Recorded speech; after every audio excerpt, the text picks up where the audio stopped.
کہ تمام راتوں میں لیلۃ القدر کے بعد، شب قدر کے بعد سب سے افضل جو رات ہے وہ شب برات ہے۔ السلام علیکم ورحمۃ اللہ وبرکاتہ۔ الحمد لله وكفى وسلام على عباده الذين اصطفى، أما بعد۔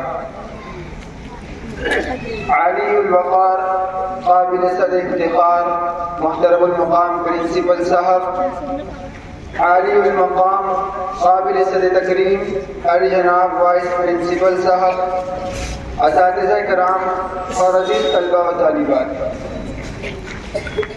ابھی سر نے ہمیں بتایا کہ یہ ماہ مبارک شعبان المعظم ہے، اور اس ماہ مبارک کی فضیلت اس سے بڑھ کر کیا ہو سکتی تھی کہ اللہ کے نبی صلی اللہ علیہ وسلم نے فرمایا شعبان میرا مہینہ ہے، اور اس پر اس ماہ مبارک کی ایک خاص شب جسے ہم شب برات کہتے ہیں، جو اس ماہ مبارک کے نصف میں ہوتی ہے۔ ایک حدیث پاک کا مفہوم ہے ما من لیلۃ بعد لیلۃ القدر افضل من لیلۃ نصف شعبان، کہ تمام راتوں میں لیلۃ القدر کے بعد، شب قدر کے بعد سب سے افضل جو رات ہے وہ شب برات ہے۔ حضرت عائشہ رضی اللہ عنہا حضور اکرم صلی اللہ علیہ وسلم سے دریافت کرتی ہے کہ اے اللہ کے نبی صلی اللہ علیہ وسلم اس رات میں کیا ہوتا ہے؟ اللہ کے نبی صلی اللہ علیہ وسلم نے فرمایا، جس کا مفہوم ہے کہ اس رات میں آنے والے ایک سال میں کتنے لوگوں کی پیدائش ہوگی، کون پیدا ہوگا، کہاں پیدا ہوگا، اور کتنے لوگ اپنی آخری سانس لیں گے، یعنی دنیا سے ان کی رخصت کا وقت آ جائے گا، یہ طے ہو جاتا ہے۔ اس رات میں جب لوگ پلاننگ کر رہے ہوتے ہیں کہ میں اس سال اس پروجیکٹ کو انجام دوں گا، بنگلہ بناؤں گا، کار خریدوں گا، فلاں کام کروں گا، فلاں کام کروں گا، اور آسمانوں پر اس کی آخری سانس بھی طے کر دی جاتی ہے۔ پھر فرمایا کہ یہ رات بڑی اہمیت کی حامل ہے، اس رات کی قدر و منزلت بہت زیادہ ہے۔ اللہ تبارک و تعالیٰ نے اس رات کی عبادت کو ثواب کی چیز بتایا ہے، اور 15 شعبان کی رات کے بعد جو دن نکلتا ہے اس کے روزے کو مستحب بتایا ہے، بہت افضل والا روزہ۔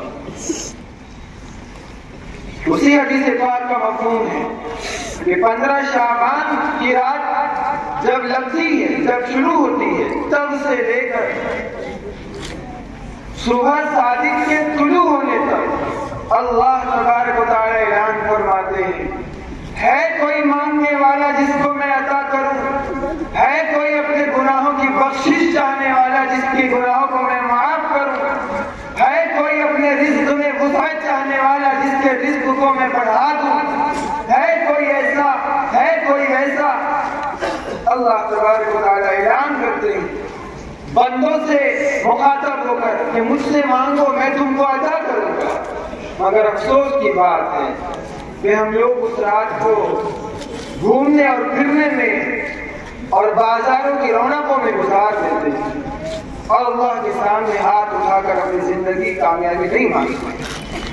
اسی لیے شاعر مصری علامہ اقبال فرماتے ہیں شکوہ جواب شکوہ میں کہ ہم تو مائل و کرم ہیں کوئی سائل ہی نہیں، ہم تو مائل و کرم ہیں کوئی سائل ہی نہیں، راہ دکھلائے کسے رہنم منزل ہی نہیں۔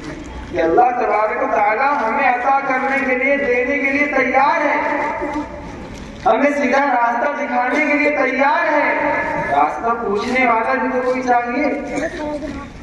ہم جائیں تو اللہ کے سامنے ہاتھ تو اٹھائیں، اور جب ایسا ہوگا تو پھر اس کے نتیجے میں کیا ہوتا ہے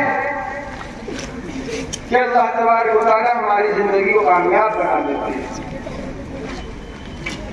کوئی قابل ہو تو ہم شان کڑی دیتے، ڈھونڈنے والوں کو دنیا بھی نہیں دیتے۔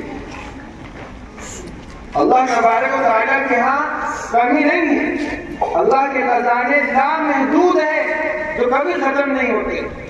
شرط یہ ہے کہ ہم ماننے والے بنے، ہم اللہ سے چاہے اپنے گناہوں کی مغفرت چاہے، اپنی زندگی کی کامیابی چاہے۔ اور فرمایا کہ اس رات میں 2 اشخاص کے علاوہ اور کسی روایت کے مطابق 3 اشخاص کے علاوہ سب کی مغفرت کر دی جاتی ہے۔ جو مانگتا ہے اس کی بھی مغفرت کر دی جاتی ہے، اور جو نہیں مانگتا اس کی بھی مغفرت کر دی جاتی ہے۔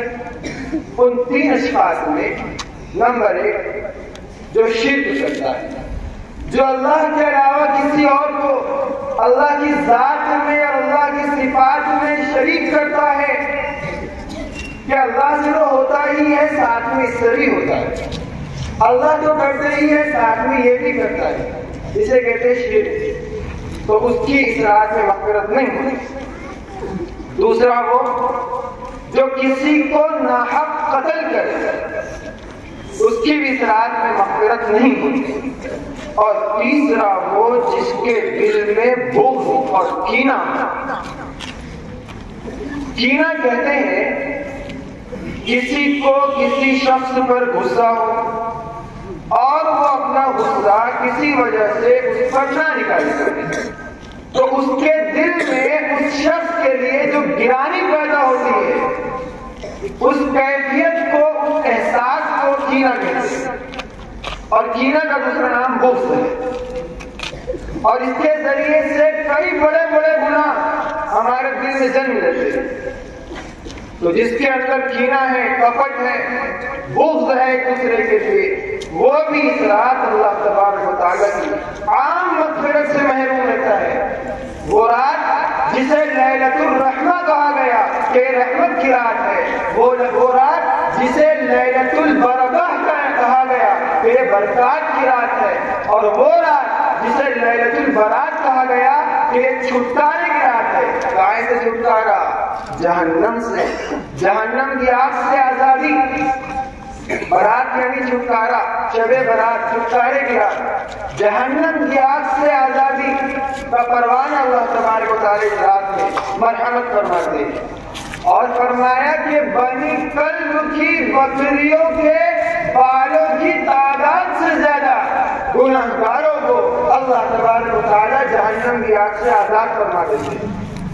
اب بنی کلب کی بکریوں کی مثال کیوں دی گئی؟ یہ ایک بہت بڑا قبیلہ ہے، بنی کلب قبیلہ تھا جس کی بکریاں تعداد میں بہت زیادہ تھی، اور خاصیت یہ تھی کہ ان بکریوں پر بہت زیادہ بال پائے جاتے تھے، تو ان کی بھی تعداد سے زیادہ اللہ تبارک و تعالیٰ جہنمیوں کو جہنم سے آزاد کرتے اس رات۔ لیکن افسوس کہ جس کے دل میں کینہ کپٹ ہو، بغض و عداوت ہو، وہ محروم رہ جاتا ہے۔ تو ہمارے لیے ضروری ہے کہ ہم اپنے دلوں کو صاف کریں، جس نے ہم کو کوئی تکلیف پہنچائی ہو ہم اس کو معاف کر دیں، اور جس کو ہم نے تکلیف پہنچائی ہو اس سے جا کر معافی تلافی کرے، سلام کرے، خود پہل کرے۔ کسی سے بات بند ہو تو خود جا کر کے اسے سلام کر کے اس سے بات شروع کرے، انتہائی ضروری ہے، ورنہ اتنی عظیم رات میں اس کی برکت سے، اس کی رحمت سے ہم سب محروم رہ جائیں۔ دعا کرے کہ اللہ تبارک و تعالیٰ ہمیں گناہوں سے بچائے اور اس رات کی قدردانی کرنے کی توفیق نصیب فرمائے، اور اس رات میں جتنے ایسے کام ہیں جن سے اللہ پاک ناراض ہوتے ہیں ان سے بھی ہمیں بچائے، کیونکہ یہ رات بہت عظمت والی رات ہے، جہاں اس کے اندر نیک کام کرنے پر اجر ملتا ہے، اجر کو بڑھا دیا جاتا ہے۔ اسی طرح اگر اس رات میں کوئی غلط کام کرتا ہے، برا کام کرتا ہے، اللہ تبارک و تعالیٰ کو ناراض کرنے والا کام کرتا ہے، تو اس کے گناہوں کو بھی بنا دیا جاتا ہے۔ اور ان راتوں میں گناہ کرنا اور زیادہ خطرناک ہے۔ اور ہم دیکھتے ہیں کہ شب برات میں ہم لوگ کیا کرتے ہیں؟ بازاروں میں گھومنا، ہوٹلوں میں بیٹھنا، پہلے قبرستان کو آباد کرتے ہیں، پھر دوبے کی رسی کو آباد کرتے ہیں، مسجد میں جا کر کے ہم لوگ نمازوں کی جگہ جمگٹھا لگا کر بیٹھے رہتے ہیں اور ادھر کی ادھر کی غیبت برائی سب چالو ہوتا ہے. یہ انتہائی بری بات ہے کہ وہ رات جہاں اللہ سے مانگنا چاہیے, جہاں اللہ کی رضا حاصل کرنا چاہیے, ہم لوگ ناراضگی ہو لیتے ہیں. ہم نفلی عبادت کریں اور انفرادی عبادت کریں. نفل انفرادی ہوتی ہے, اجتماعی عبادت نہ کریں. اجتماعی عبادت میں ہوتا ہی ہے ہم لوگ ساتھ میں بیٹھ کر 2 رکعت پڑھ لیتے ہیں, 2 رکوع پڑھ لیتے ہیں, اس کے بعد بیٹھ کر کے برائیاں شروع کر دیتے ہیں, دنیا کی باتیں شروع کر دیتے ہیں. اس سے گناہوں کا شکار ہو جاتے ہیں. تو ان چیزوں سے بچے. اللہ تبارک و تعالیٰ سے دعا ہے کہ اللہ تبارک و تعالیٰ ہم تمام ان باتوں پر عمل کرنے کی توفیق نصیب فرمائے.